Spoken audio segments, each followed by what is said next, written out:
Salut tout le monde et bienvenue dans cette nouvelle vidéo que nous consacrons à la reconnaissance des flux de travail familiaux. Alors, je vais rapidement supprimer ces éléments qu'on a créés dans la précédente vidéo et me placer au niveau 0. Je vais créer un mur de base et sur ce mur, je vais placer des portes. Je vais placer des portes à ce niveau.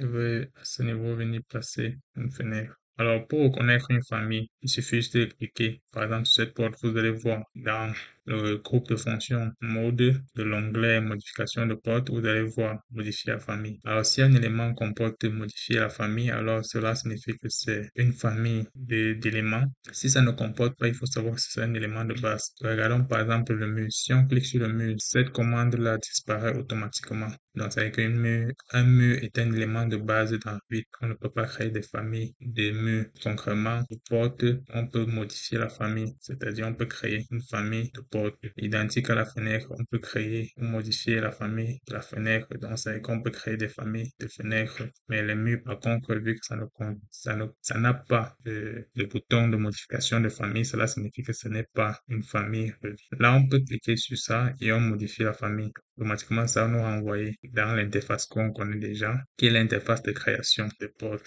Là, nous pouvons cliquer sur ça, nous avons les panneaux, et là, vous constatez aussi que même le panneau est une famille. Donc, on peut cliquer dessus afin de modifier la famille. Et à ce niveau, même le poignet.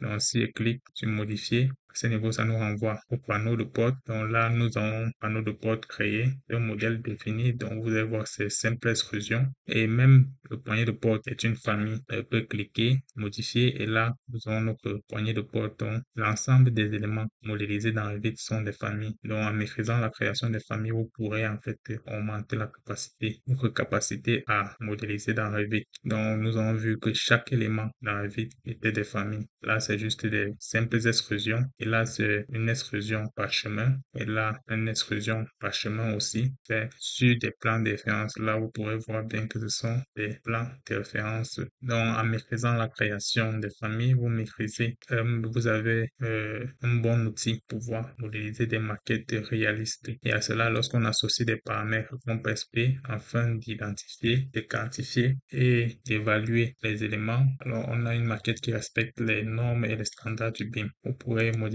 par exemple et voir tous les paramètres associés à cela. Par exemple, le matériau et finition qui concerne les matériaux, l'épaisseur du panneau, c'est-à-dire que l'épaisseur entre les deux faces de notre poignée de porte. Là, si le panneau monte à 50, automatiquement, vous allez voir que ça va s'élargir.